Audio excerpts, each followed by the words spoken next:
हम सड़क पर क्यों जाएंगे, हम तो साथ में हैं। जो मोदी जी की ने अपने सरकार में ये बिल लाए हैं, इसका हम खुले दिल से समर्थन करते हैं। यूपी और बरेली के हैं हम रहने वाले।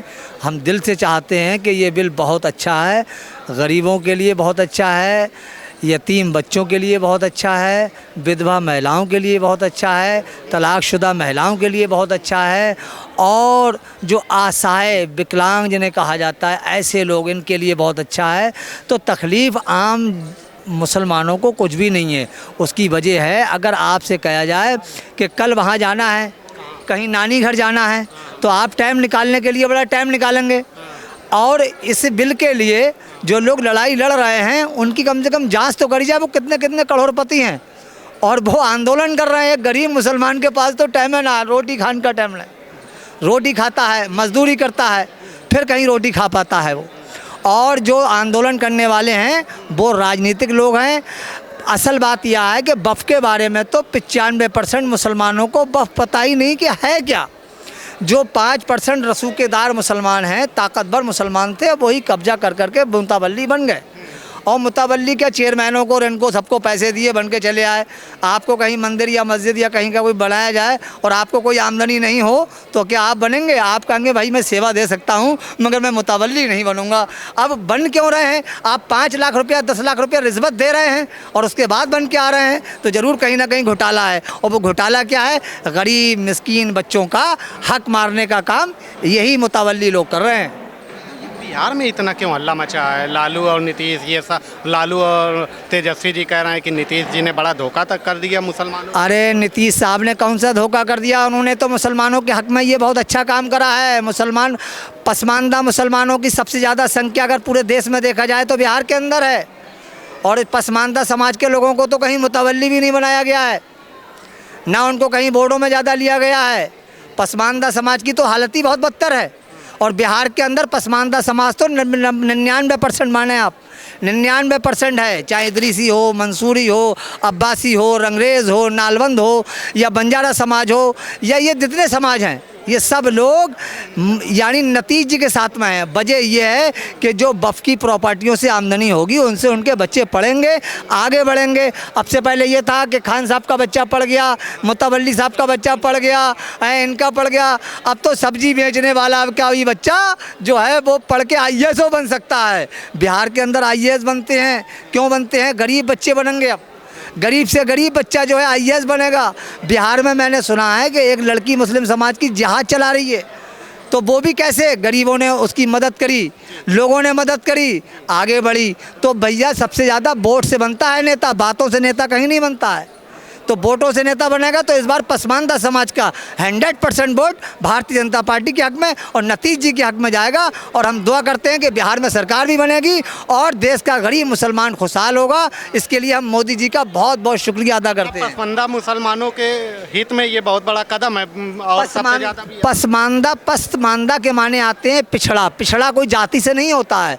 कोई खान भी बेचारा अगर गरीब है तो वो भी गरीब है। गरीब का तो अल्लाह ही और भगवान है, बाकी तो सब नेता लोग खाली वोट लेते हैं और भाग जाते हैं। और वोट लेते हैं वो नहीं है आप लोगों के रहनुमा। वो रहनुमा अगर रहनुमा होते तो हमारे लिए बड़ी बड़ी यूनिवर्सिटियाँ बनवाते, बड़े बड़े कॉलेज बनवाते। हमको ये साइकिल से, ये रक्शे सुरक्षित करवाया ना, वक्त सुरक्षित करवा के रखा ना आपका। वफ़ सुरक्षित कहाँ करा के रखा? वफ़ में कितना बड़ा खुर्द-बुर्द हुआ है आपको पता ही नहीं। वफ़ में इतना बड़ा खुर्द-बुर्द हुआ कि एक जगह तो ऐसा होता है कि 5,000 रुपये, 10,000 रुपये, 20,000 रुपये में जो 1-1 करोड़ रुपए की प्रॉपर्टी है वो 99 साल के लिए पट्टे पे दे दी गई।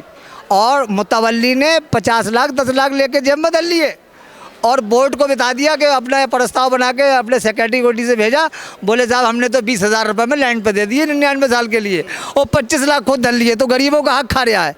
तो मैदान महशर में अल्लाह हिसाब लेगा इसका।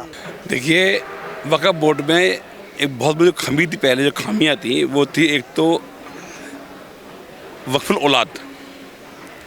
वक्फुल औलाद एक नियम था वक्फ बोर्ड में कि वक्फ कर दिया औलाद के नाम से, अल्लाह की जगह को औलाद के नाम कर दिया।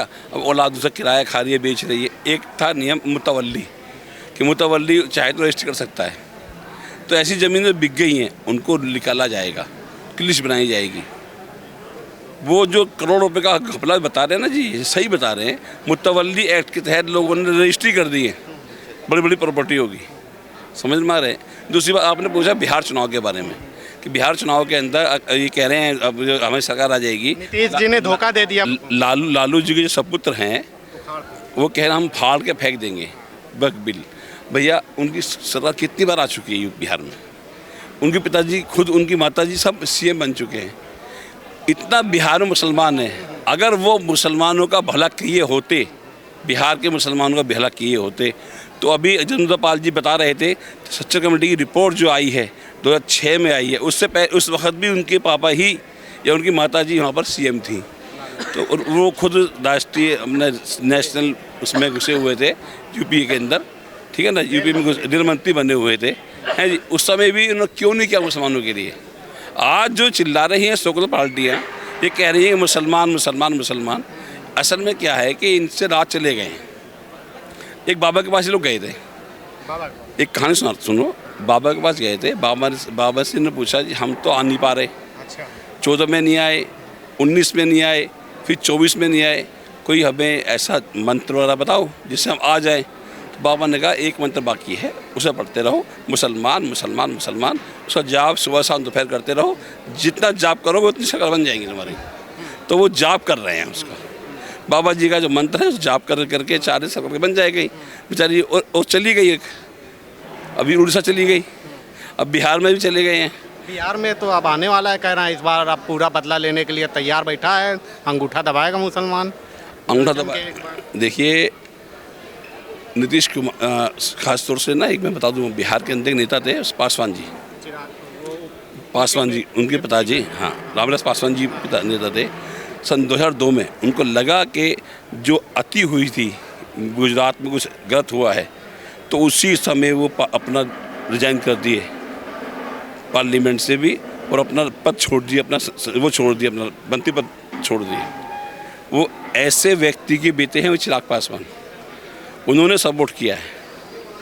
वो देखते अगर इतने से भी कोई कमी होती ना इसके अंदर, वक्फ बिल के अंदर, तो फ़ौरन उसको वो कंडम करते हैं उसका। यकीनन वही लोग हिला करते हैं जो मुल्क के ख़िलाफ़ चलते हैं। मुल्क के ख़िलाफ़ चलने वाले लोग जो हैं वही धरने प्रदर्शन करते हैं, वही नारे लगाते हैं, वही मुखालफत करते हैं। अगर उनको मुल्क की तरक्की के तरफ ध्यान होगा तो कभी भी वो इसकी मुखालफत नहीं करेंगे। तो ये जो बिल आया है, इस बिल के आने के बाद आज की तारीख़ के अंदर जितनी भी हमारी प्रॉपर्टीज़ हैं, उन प्रॉपर्टीज़ का मुस्लिम्स को, सिख को, ईसाई को, उन सबको इसका फ़ायदा होने वाला है। वो कैसे होने वाला है? अब तक जो ये प्रॉपर्टीज़ थी, वो प्रॉपर्टी क्या होती थी, जो मुतवल्ली होते थे, वो मुतवल्ली मस्जिद के अंदर उन्होंने एक इमाम रखा, उसकी चारों तरफ जो दुकानें हुआ करती थी, उन दुकानों को कम दामों पर रेंट पे दे दिया, 200 रुपये, 50 रुपये, 100 रुपये, इतना इसका। लेकिन अब क्या होगा, आज की तारीख़ के हिसाब से उसका रेंट लिया जाएगा तो वो पैसा बढ़ेगा। वो पैसा बढ़ने के बाद मुल्क की तरक्की में काम आएगा। इस बिल के अंदर आपको मैं एक बहुत बारीक सी एक बात बताऊं कि जितनी भी हमारी जायदादें थीं, वो जायदादें जो दूसरी तरफ मोल्ड हो जाती थी, उन जायदादों को कोई वारिस नहीं था। पहले क्या होता था, एक जायदाद पड़ी हुई है, वक्फ बोर्ड वाला गया और जाकर उसने बोला जी ये जायदाद वक्फ बोर्ड की है, ठीक है जी। उसके बाद उन्होंने अपनी कर ली। उसका एक तो उनका पर्सनल कोर्ट हुआ करता था, वो टर्मिनल कोर्ट, ठीक है, दूसरे कोर्ट में नहीं जाते थे। उस जायदाद के अंदर खामा-खा की उनकी इजारेदारी होती थी। अब ऐसा कुछ नहीं होगा। आने वाले टाइम के अंदर उन जायदादों का बिल्कुल मुआयना किया जाएगा, बाकायदा उनको रखा जाएगा और वो सबका काम, सबका साथ, सबका विकास में काम आएगी।